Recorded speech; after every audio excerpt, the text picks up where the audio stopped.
My dear friends, कैसे हैं आप लोग। उम्मीद करती हूँ आप सब अच्छे होंगे। Chapter number 40, the floating book, part 2, from the book thief, written by Marcus Zuzak. At the beginning of December, Victory finally came to reduce Tina, though not in a typical fashion. It was a cold day but very still. It had come close to snowing. After school, Rudy and Liesel stopped in an Alex Steiner shop, and as they walked home, they saw Rudy's old friend, Franz Gister, coming around the corner.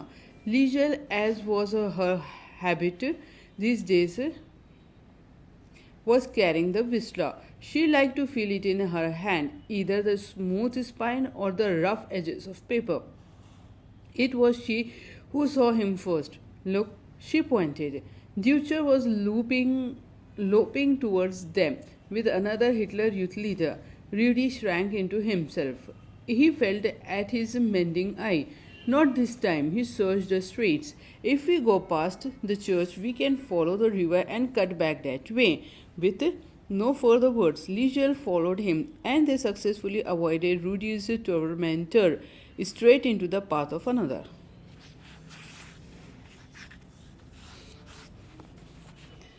At first, they thought nothing of it. The group crossing the bridge and smoking cigarettes could have been anybody, but it wasn't.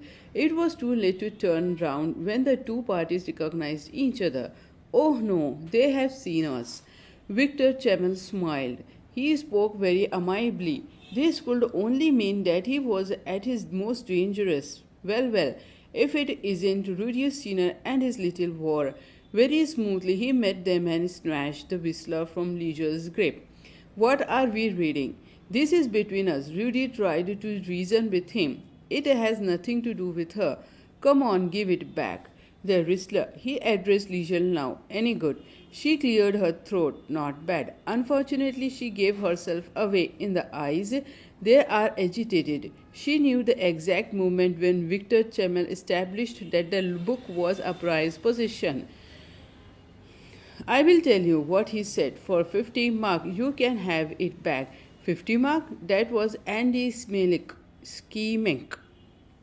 Come on, Victor. You could buy 1,000 books for that. Did I ask you to speak? Andy kept quiet. His mouth seemed to swing shut.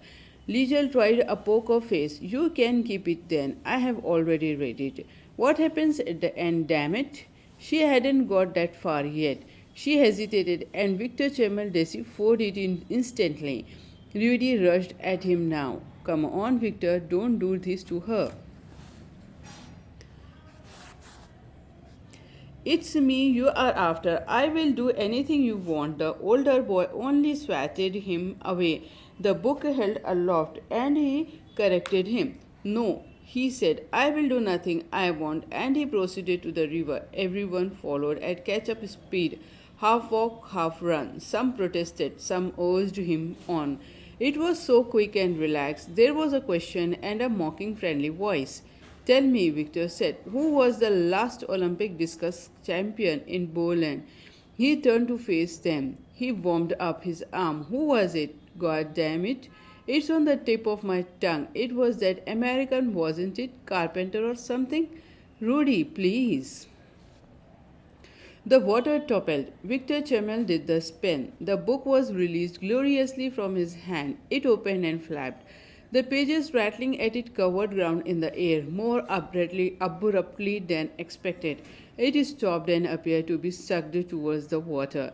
It collapsed when it hit the surface and began to flit downstream. Victor shook his head. Not enough height. A poor throw. He smiled again, but still good enough to win. Aha! Liesel and Rudy didn't stick around to hear the laughter. Rudy, in particular, had taken off down the river bank, attempting to locate the book. Can you see it? Liesel called out. Rudy ran.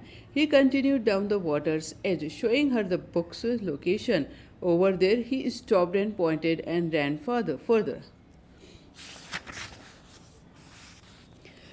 down to overtake it. Soon he peeled off his coat and jumped in, wading to the middle of the river. Liesel, slowing to a walk, could see the ache of each step. the painful cold.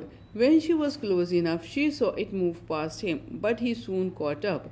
His hand reached in and colored what was now a soggy block of cardboard and paper, the Whistler.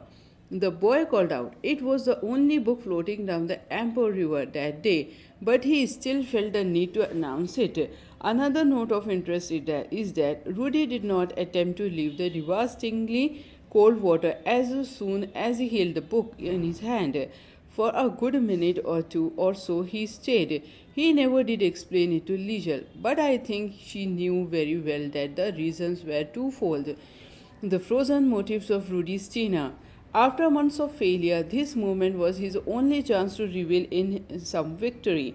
Such a position of selflessness was a good place to ask Liesel for the usual favor. How could she possibly turn him down? How about a kiss, Shominch? He stood waist deep in the water for a few moments longer before climbing out and handing her the book. His trousers clung to him, and he did not stop walking. In truth, I think he was afraid. Rudy's dinner was scared of the book thief's kiss.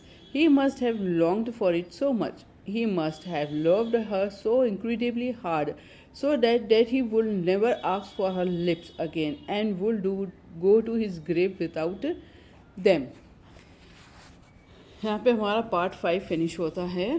Part 6 the dream carrier featuring death's diary, the snowman, 13 presents, the next book, the nightmare of a Jewish cops, a newspaper sky, a visitor, a scumenzeller, and a final kiss on poison chicks. From the book Thief, written by Marcus Zusak. हम मिलेंगे next video में with part 6. Bye for now friends. आप मेरे channel को like, share और subscribe ज़रूर से कीजिएगा. Bye and thank you very much my dear friends. Bye for now.